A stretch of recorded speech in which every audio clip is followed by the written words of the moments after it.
Hello friends, સ્વાગત છે તમારું મારા કિચનમાં।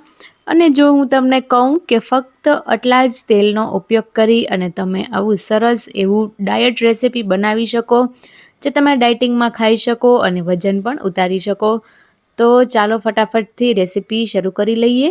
આના માટે રાતે પલાળેલા કાબુલી ચણા, તો 1 કપ જેટલા, જેને મીઠું ને પાણીની સાથે આપણે કુકરમાં બાફવા મૂકી દઈશું। 3 થી 4 સીટી કરી લઈશું। સરસ રીતે આપણા ચણા બફાઈ જશે।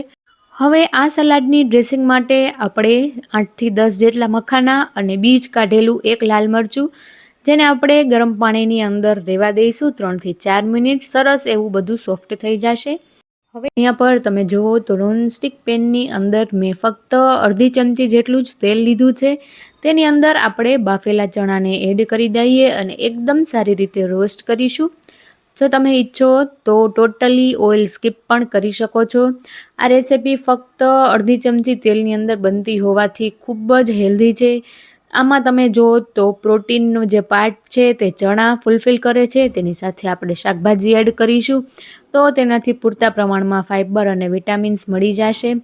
અને હવે અહીંયા પર આપણે ચણાની અંદર બેઝિક મસાલા કરી લઈએ। તો ઘરના મસાલા જેવા કે લાલ મરચું પાવડર, હળદર, ધાણા જીરું પાવડર અને થોડું એવો ગરમ મસાલો।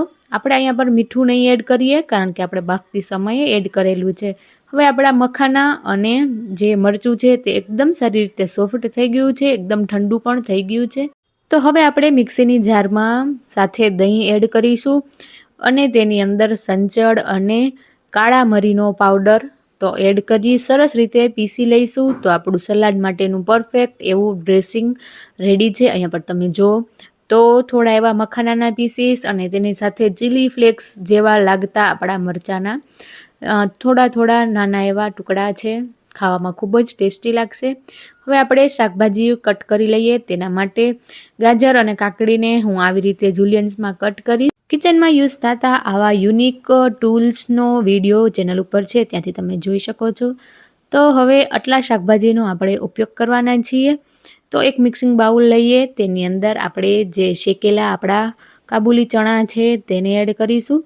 તેની સાથે આની અંદર આપણે બધા શાકભાજી એડ કરીશું। ટોટલી ઓપ્શનલ છે, જે ઘરમાં અવેલેબલ હોય તેનો ઉપયોગ કરવો। હવે આપણે આની અંદર અત્યારે ડુંગળી, જેને આપણે લાંબી કટ કરેલી છે, તેની સાથે થોડા નાના એવા ટુકડા કરી શિમલા મિર્ચ અને ટમેટાં એડ કરીશું। સાથે થોડા ટુકડા મેં અહીંયા પર કાકડીના લીધા છે અને થોડા ગાજરના સ્લાઈસ અને કાકડીના સ્લાઈસ, સાથે થોડો પુદીનો અને ફ્રેશ લીલા ધાણા, તો ખૂબ જ ટેસ્ટી અને ફૂલફિલિંગ આનો સ્વાદ આવશે। તેની સાથે અહીંયા પર હું જલજીરાનો પાવડર એડ કરું છું। જો તમારી પાસે ચાટ મસાલો હોય તો તે એડ કરવાનો, ખૂબ જ ટેસ્ટી એવો લાગશે।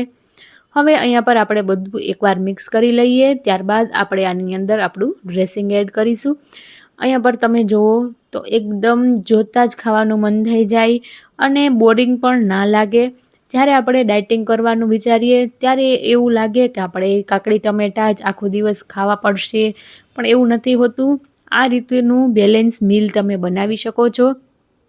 ખૂબ જ પ્રમાણમાં આમાં તમને પ્રોટીન, વિટામિન, ફાઇબર અને મખાનામાં સરસ એવા પ્રમાણમાં કેલ્શિયમ હોય છે, તો તમને સરસ એવું એક પરફેક્ટ બેલેન્સ મીલ મળી જાય છે। ઉપરથી અહીંયા પર હું પિસ્તા એડ કરી રહી છું, તેનો નટી ફ્લેવર ખૂબ જ એવો સારો લાગે છે। તો આજની મારી આ રેસિપી તમને કેવી લાગી કોમેન્ટમાં જરૂરથી જણાવજો અને એકવાર જરૂરથી ટ્રાય કરજો।